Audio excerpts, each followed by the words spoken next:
elegant Audrey. Today I'm going to be finishing up my fat acceptance series. This is Fat Acceptance Part 3, a critique on Body Positive Panda.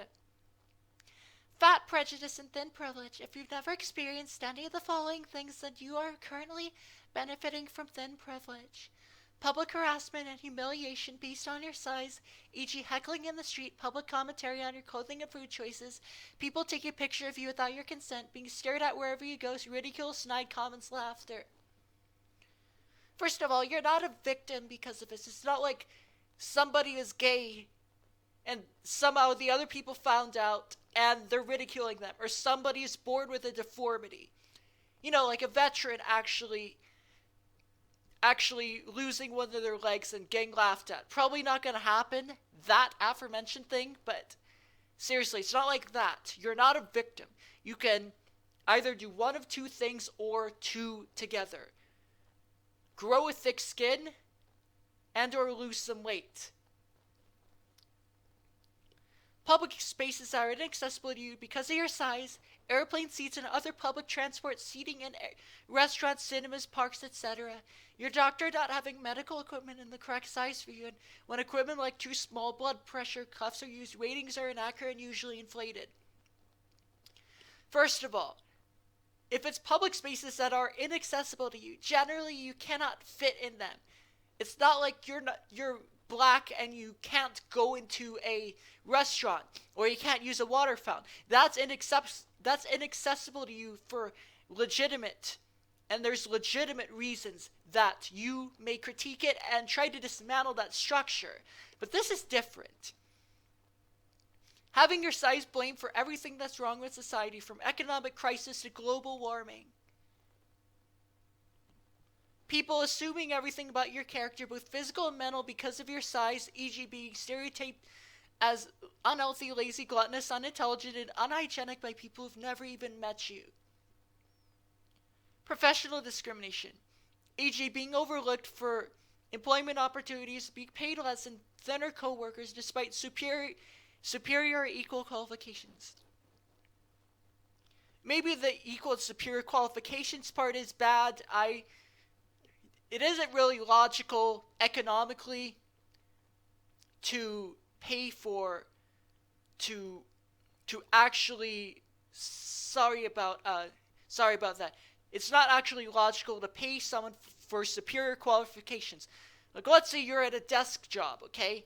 And you're really good, but you have spent 20 years as, say, software engineer, but there's one person who's thinner, then I don't really see the logic in that. I mean, the fatter person who has better qualifications is harder to replace.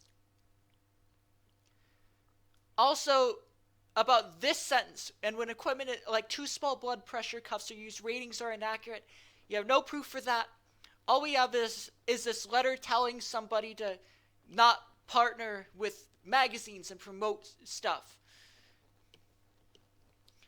Alright, being unable to find your clothing size in the majority of mainstream stores and having to pay extortionate amounts for fashionable items in your size. If you want to keep being fat, you'll find a way to find clothing that fits you. And plus, there's more fabric going into the clothing, so of course, it's going to be greater in cost. Logic. And that's only the beginning. We're living in a culture that teaches that fat is the worst thing a human being can be. I don't really think so. I mean, people like pedophiles are more stigmatized against, for good reason. Negative stereotypes of bigger bodies and fat hatred run rampant in the media. Fat phobia is the last remaining socially acceptable prejudice. And visibly fat people face the kind of discrimination that most decent people recognize as totally unacceptable to lodge against any other marginalized group. Fat people are not a marginalized group. It's not like being gay. Being gay is a cohesive community. But fat people are not a massive see the coincidence. They're not a substantial community. That's the thing. It's like white men. Not all white men are in support of each other. It's not like there's some sort of white male community. Hell, there's a trans community. There's a bi community. There's maybe black communities, but they don't encompass the entirety of black people. But my goodness, And if you're part of the body positive community and do not experience real world fat phobia, again, kind of insolent comparing it to the oppression suffered by gay people in the 60s before Stonewall and now, then you need to recognize that. And like I said, checking your thin privilege and acknowledging the difference between your own body image struggles and those of someone whose body is bigger than yours. Okay. Actually, let me look up something. ISIS killing gays. Huh. ISIS, many of their enemies, share a homicidal hatred of gays. See, there's a Washington Post article. Let me see. Put a call out for a month of hurt. See, Orlando nightclub massacre. Gays are killed there. Homosexuals are arrested and sentenced to prison on debauchery. They've been lashed in Iran and Saudi Arabia. Here's a news source. This organization has kept a track of dozens of killings of gays. And you call yourself worthy enough to use the suffix phobia with fat. Like, it's actually some sort of oppression. Trust me, if you could eat 10 cheeseburgers, you're not oppressed. You're not being starved to death. You're not being thrown off of buildings. Then if fat people are being thrown off of buildings or being harmed or something, then that is acknowledgeable as oppression. But you're not. I don't see it. And that's systematic. It's not like... And another thing I must add, it must be systematic. You know, like ISIS targeting the gays in that article. Like I said, checking your thin privilege and acknowledging the difference between your own body image struggles and those of someone whose body is bigger than yours does not mean that your body image struggles, aren't important too. They are. They always will be. No matter what size you are, but they're different. And seeing that, learning about fat prejudice and size discrimination, here we go. It's not discrimination. Refer to my answer earlier. It's a real key to healing our cultural fear of fat that affects us all. It's not cultural fear. It's just an ingrained distaste for it. Evolution. We want the most fit mates, okay? Regardless of what size they are. That means we could be better allies in the fat acceptance movement and fight for all bodies to be free from oppressive expectations. Oppressive. Insolent. There are people being tortured right now. There are people dying after being thrown off of buildings. And you dare call yourself oppressive.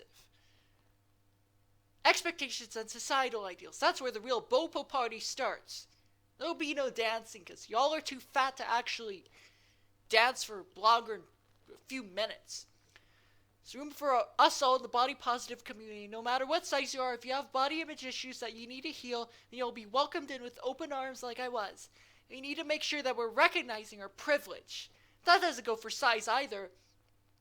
Those of us with able bodies, white passing skin, more acceptably shaped bodies, cisgender, heterosexual identities, more useful appearances, have privileges. Another thing about this privilege stuff, if you want people to change their viewpoint on fat in this culture, or being fat in this culture, you're going to alienate more people by actually promulgating to white men they're able-bodied or acceptably shaped, muscular, whatever, and heterosexual, if I hadn't mentioned that before, that they're so privileged. Okay, you're just going to scare people off. Men already do not like feminism. Have privileges that make our body positivity waste support within society that other people's might be. When it comes to privileges, always remember that body positivity is started by radical fat acceptance activists who fought against fat phobia. Again, that excrement. And pave the way for what we have today. To Christine and to anyone else whose body is bigger than mine and who's ever felt invalidated by my position in the body positive community. Sorry. that's going to throw more people away from your movement too. If you feel invalidated, cool. That's your problem. It's not like this person's doing anything, okay? Like, this person is just an ally of your community, yet you alienate them by saying, you gotta gain more weight, man, or else you're going to invalidate them. Even though you say feelings are already valid or whatever, or all issues are valid, or your size is valid, or whatever feminists say pertaining to their fetishism of validity. But whatever, let's continue. I'm sorry. I promise to do my best to check the privilege like the cuck I am and respect the differences in our journeys. So grateful for the work you've done and continue to do. I'm so grateful that you took me in and let me heal, and in turn have allowed me to create a space for others to do the same. I won't ever forget that. We rise together. Okay, the only thing that is ever rising is your weight. Thank you, everyone. Elegant Audrey. Probably gonna do a Hypixel video next week, a couple weeks from now. Thank you. Thank you for watching. Subscribe. Just kidding. Do whatever. I don't care. Comment if you think my logic's off. Bye.